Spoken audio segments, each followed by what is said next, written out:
but it was crazy that little bit of a lull was very little and short-lived, and it has ramped back up.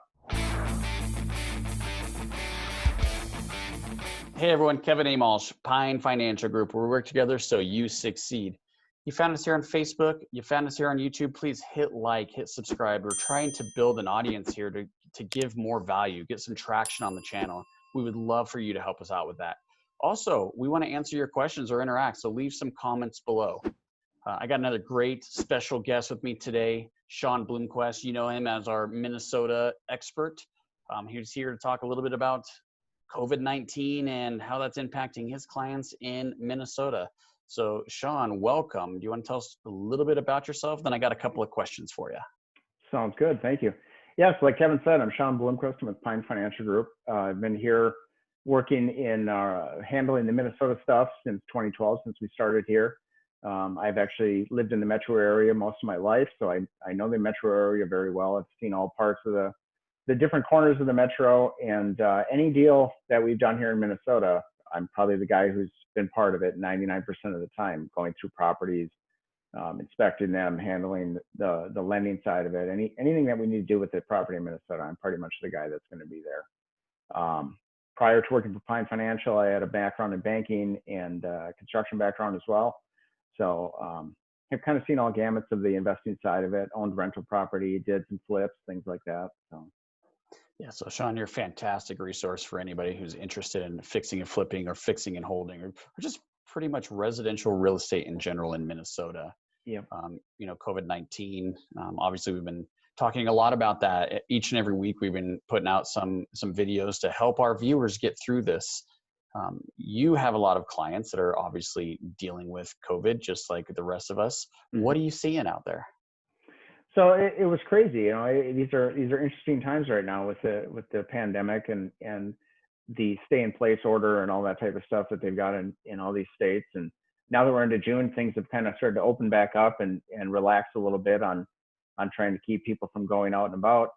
The interesting thing as far as the market was when it all started to happen in mid-March, we saw just a slight dip because people were kind of the unknown. They were unsure how things are going to handle.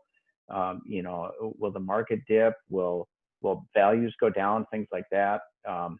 Plus the fact that they weren't sure of how showings were going to be. You know, if you can't go to a house, where you're going to be able to do virtual showings, things like that, and how would that all go?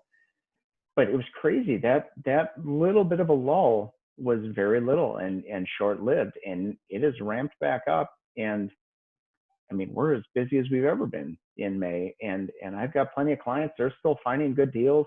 I mean, we funded some deals in May that were still no money down, which is just insane to me that we're in 2020 and we're still doing no money down deals.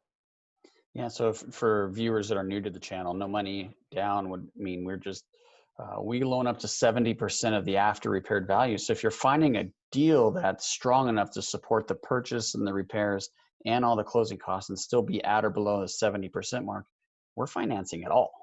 Yeah. And so when Sean says he's seen some of that, that means that there's good, strong deals still happening in the month of May in Minneapolis during COVID-19. Yeah. It's crazy. You'd think there would be some effect to it with all this pandemic, but I don't see it. I don't see the correlation between it. I mean, maybe some things have been a little bit slower, but boy, you really got to look to find it. I mean, yeah, we talked a little bit right before we hit record on this video, Sean, and you were mentioning to me that you have seen some decrease in supply and the transactions have slowed down, obviously, because there's not the supply, but there's been really no impact in demand. Do you want to tell me a little bit more about that? Yeah. You're right. The supply has gone down. You know, the new listings and the pending sales from April of 2019 to April of 2020, they're actually down about 20%.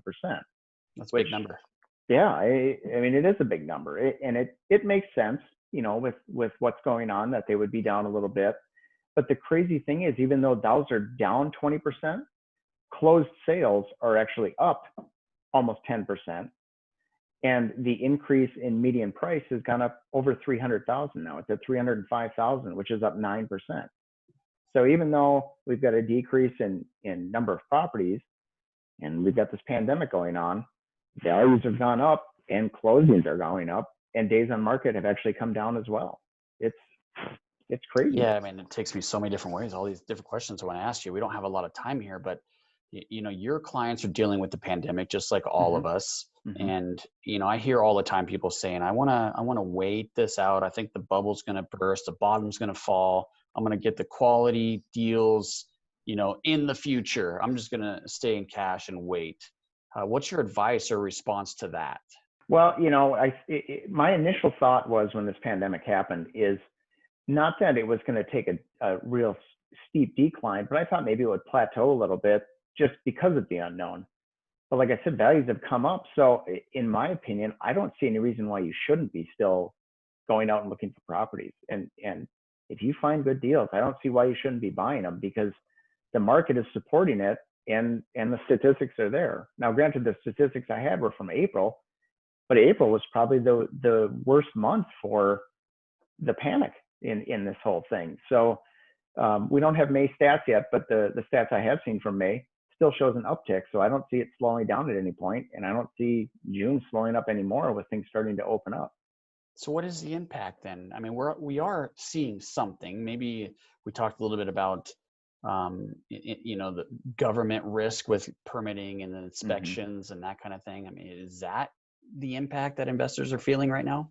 The impact is probably somewhat because, or is the getting the permits and things like that, dealing with the state and local officials maybe taking a hair longer just because they may be working remotely and they don't have the resources like they have in office or anything like that. But, I don't see a major impact on any certain item other than maybe just a little bit slower in that and maybe a little less inventory because people aren't listing thinking that, maybe there is an impact, where if they actually looked around, they would see, holy cow, values are still coming up and houses are selling as quick as they've ever sold. So there's got to be some impact. It's got to be so minor or spread out, so minor over so many things. It's just hard to pinpoint one thing. Yeah. So what we're seeing in Denver, and maybe it's similar, is the inspections are taking a little bit longer to get. I haven't seen much fall off in the permitting side, but the inspections have slowed, and then the materials have been just a tad harder to get. So we're seeing a week or two-ish delay on lumber packs and windows. Sure. and that kind of thing. But otherwise, man, it sounds very similar to Colorado. There's just not a lot of impact. And the advice you would give to your clients, as I'm giving to mine, is if you find a deal, buy it, right? Yeah, I don't see any reason why you shouldn't be buying right now. It's like I said, the market is still very good right now, and we're still seeing plenty of good deals out there. So if you find it, take advantage. Great. So we'll end with that, unless there's anything you want to close with. Any final advice for people in Minnesota? No, I don't have any one thing I would like to say. It's just kind of reiterated what you said is, if you find the deals, come talk to us. We'll certainly fund them, because there's good ones out there, and you don't want to miss them and be sitting on the sidelines. So, and obviously you can find us on our website, but how do we contact you? So they can email me directly. It's my first name, Sean, SEAN, @pinefinancialgroup.com, or you can call me 612-655-4765. Be happy to help you out, answer questions, point you in the right direction, and get some deals done. Absolutely. We're more than happy to be another set of eyes. Even if we don't fund the deal, we're happy to try to help you out with your next real estate transaction. We're financing experts. You could find us at pinefinancialgroup.com.